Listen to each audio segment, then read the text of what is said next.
네, 안녕하세요. 반갑습니다. 중국의 생산자 물가 PPI가 생각보다 크게 하락을 했습니다. 5월 0.9% 하락을 하면서 경기 침체 우려까지는 아니지만 상당히 위축되는 모습을 보여줬는데요.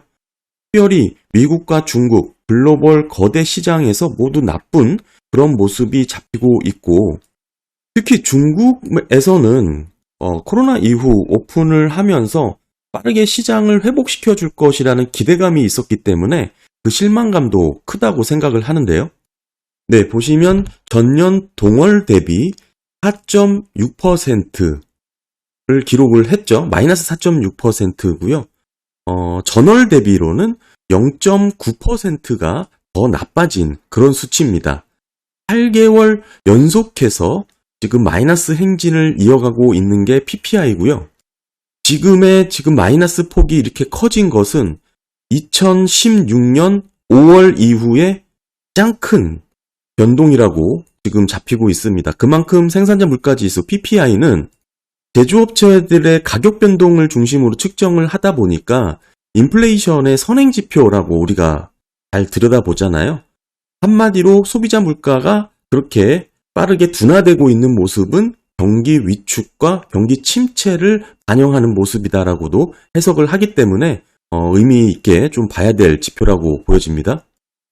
사실 이런 디플레이션에 대한 우려는 인플레이션과는 차원이 다른 파급력이 있죠. 실물 경제에는 더 직접적으로 안 좋은 게 디플레이션입니다. 아직은 아니겠지만 중국 입장에서 오히려 경기 침체를 걱정해야 될 정도의 PPI 또는 소비자 물가 지수가 이렇게 잡히고 있다라는 것은 한마디로 반대의 의미로 보게 되면 부양책에 대한 기대감이 또 한 번 살아날 수 있다라고 생각을 하는데요. 그러다 보니 주식시장은 이 포인트를 또 놓치지 않고 또 기대감으로 오르고 있다라고 보시면 좋을 것 같습니다. 하지만 중국이 그렇게 만만치 않죠. 재정적인 부담이 쉽지는 않습니다. 예전처럼 우리가 기대한 만큼 그렇게 시원하게 돈을 뿌리면서 재정적인 역할을 할 수 있는 그런 경제 체력이 되지 않는다고 저는 보고 있고, 예전의 모습을 기대하면서 아직 경기 지표는 돌아서지 않았지만 그런 기대감 하나로 주가가 올라가는 거에는 조금 조심해야 되지 않나 그런 생각을 갖고 있습니다. 개인적으로는 중국 경제 문제 전 상당히 복잡하고 딥하게 어려운 불황이다라고 보고 있는데, 그 근본에는 부동산 거품과 글로벌의 불황들이 맞물려 있기 때문에 그렇습니다. 한마디로 중국의 회복을 기대하면서 어느 정도 상반기 기대감으로 올랐던 주가라든지 그런 분위기가 이제 당분간은 흔들리는 모습이 잡히지 않을까 저는 그렇게 예상을 하고요. 사실상 유럽은 경기 침체에 들어섰죠. 그리고 기대했던 중국도 그 회복이 딱히 그렇게 영양가가 없어 보입니다. 그나마 기댈 곳이 중국이었는데 그 결과는 오히려 수축하고 있다. 그리고 수축의 정도가 되게 빠르고 딥하게 진행되고 있다는 게 오히려 더 우려스럽고요. 네, 특히 독일도 이미 깊은 불황에 빠졌다라는 얘기를 많이 들으실 텐데, 독일이 어렵다는 건 한마디로 EU 전체의 어려운 그런 실패의 모습으로 볼 수가 있는 거고, 보시는 차트는 독일의 화학산업 생산 그래프입니다. 22년까지의 자료인데 직관적으로 독일의 경기 상황을 볼 수 있기 때문에 갖고 왔고요. 네, 보시면 22년 연말 기준으로 화학산업의 생산 모습이 역대 최저 수준까지 떨어졌습니다. 08년 위기보다 더 떨어졌고요. 이렇게 화학산업은 대표적인 경기 선행 지표 중 하나이기 때문에 의미 있게 들여다봐야 되고, 특별히 독일의 경기 상황을 직관적으로 볼 수 있는 게 화학산업이기 때문에 이게 지금의 독일을 쉽게 이해할 수 있는 차트라고 생각을 합니다. 여기에 스페인은 요즘 실업률이 또 치솟았다고 얘기가 또 들리고 있고요. 아직까지 미국은 성장이 둔화되는 정도로 그렇게 보고는 있지만, 저는 개인적으로 이것도 시간의 문제이지 결국 연착륙이 아닌 공착륙으로 이어질 수밖에 없는 환경이다라고 보고 있습니다. 해결되지 않고 있는 상업용 부동산 문제도 그렇고 꾸준하게 늘어나고 있는 신용카드 부채도 그렇고요. 네, 그리고 M2 통화량도 보시게 되면 지속적으로 마이너스 구간에 위치를 하고 있고, 이 마이너스 구간에 들어선 건 사실상 지금 역대 최초로 일어난 일이라고 볼 수가 있고요.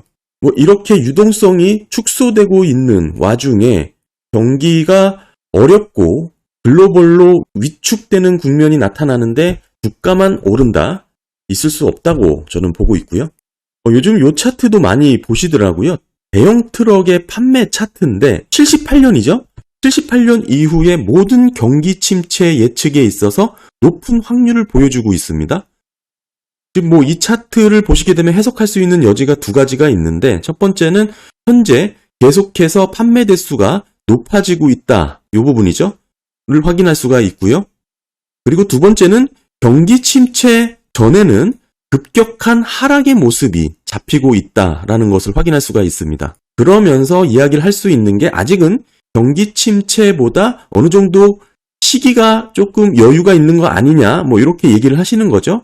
올라갔다 떨어져야 경기 침체가 발생을 했기 때문에 그런 주장을 하시는 건데, 이게 사실 실제 화물 시장에 계신 분들의 이야기를 첨언해서 함께 비교를 해보면 더욱 정확하다고 보는데요. 지금의 트럭 판매 이 차트는 경제가 좋다라고 해석을 하면 안 된다고 지적을 하고 있습니다. 즉 판매 대수가 이렇게 늘어나고 있는 게 지금 그럼으로 인해서 급감하지 않아서 아직 경기 침체가 여유가 있다라고 해석하면 안 된다는 주장이죠. 이 얘기는 코로나로 인해서 주문 및 트럭의 교체 주기가 다소 틀어졌다라는 것에 이제 기반을 하고 있습니다. 어느 정도 그냥 단순 참고를 해서 가볍게 좀 볼만한 차트라고 생각을 하고요. 그리고 골드만삭스는 여전히 경기 전망을 긍정적으로 보고 있지만 여전히 JP모건은 위험 자산에 대한 신중한 태도를 유지를 하고 강조를 하고 있습니다. JP모건이 보고 있는 유동성 축소에 대한 부분을 상당히 심각하게 지금 얘기를 하고 있는데요. 경기 침체 우려가 진행되고 있는 와중에 유동성 축소까지 더해질 것이다.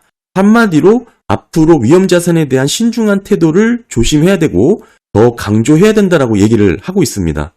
여기에 TGA 채권 발행으로 인한 1.1조 달러 규모의 유동성 축소는 리먼 위기 이후의 최고 수준이다. 그렇게 될 것이다라고 이렇게 전망을 하면서 여전히 시장을 좀 부정적으로 보고 있는 게 현재 JP모건이고요. 그리고 돌아오는 8월 29일이면 학자금 대출 상환이 재개가 됩니다.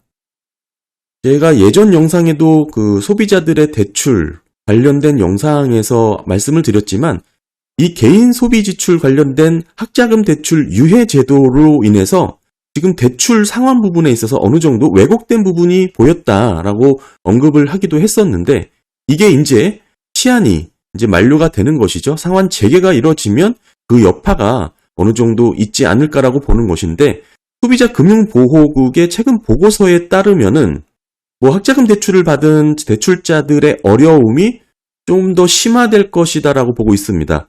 그 수준이 우리가 생각했던 것보다 상황이 더 나쁠 수 있다라고 경고를 했는데 한마디로 다시 시작되는 학자금 대출 납부가 대부분 90%가 넘게 연방대출로 잡혀 있고 이거를 매달 납부하는 금액으로 따져보면 대략 500불 정도가 된다고 합니다. 이게 납부가 본격적으로 이뤄지고 실질적으로 소비가 줄어드는 비율을 계산을 해보면 GDP의 0.8% 최대치입니다. 가 정도가 줄어들 수 있고 최소치는 0.5%까지 한마디로 실물 경제에 타격을 줄 수밖에 없다라고 지금 보고서는 밝히고 있고요. 여기에 사우디의 감산 조치가 있음에도 불구하고 유가는 계속해서 하락세를 이어가고 있습니다. 경기가 어렵다는 뜻을 먼저 실물 경제, 에너지 섹터에서 반영을 하고 있습니다. 우리가 중국이 살아날 것이라고 기대를 하고 어느 정도 지금 상반기 좋은 흐름을 보였다고 생각을 했는데 PPI가 최저치 0.9%를 하락을 하면서 엄청나게 파급적인 그런 지표를 발표를 했다라는 것은 의미가 있다고 저는 보고요. 네, 그리고 중국의 PMI 지수도 좋지 않죠. 최근 자료가 5월 48.8을 기록했습니다. 보시면 3개월 연속으로 이렇게 하락을 하고 있고요. 이게 50을 반짝 넘어섰던 요 구간대 상당히 회복을 기대를 했지만 그 이후로 우리의 기대와는 달리 다시 50 이하로 빠르게 위축되고 있습니다. 지난달 수출액이 1년 전보다 7.5% 감소를 했다고 하고 결국 중국 정부도 목표 성장률 5% 달성이 어렵지 않냐 이런 얘기도 많이 나오고 있습니다. 네, 오늘 중국 PPI 관련돼서 빠르게 시장이 회복되지 못하고 있는 부분 살펴봤고요. 특별히 유럽 주요 국가 독일에 대한 그런 경기 침체 부분 그리고 미국의 여전한 시장의 부정적인 모습들 한번 들여다봤습니다. 지금 여러 가지 경기 전망들 중에서 주식시장 말고는 주식시장도 일부 섹터, 일부 종목 말고는 좋은 게 하나도 없죠. 이거를 놓고 과대 해석할 필요는 없다고 보고요. 굳이 개인 투자자들 입장이라면 이럴 때 주식 투자를 해야 될 이유가 없다고 생각을 합니다. 중요한 것은 우리가 그렇게 기대했던 중국의 소비, 중국의 경기가 생각보다 좋지 못하고 수축 국면에 빠르게 진입했다라는 이번 PPI 발표 의미 있게 봐야 된다고 생각을 합니다. 감사합니다.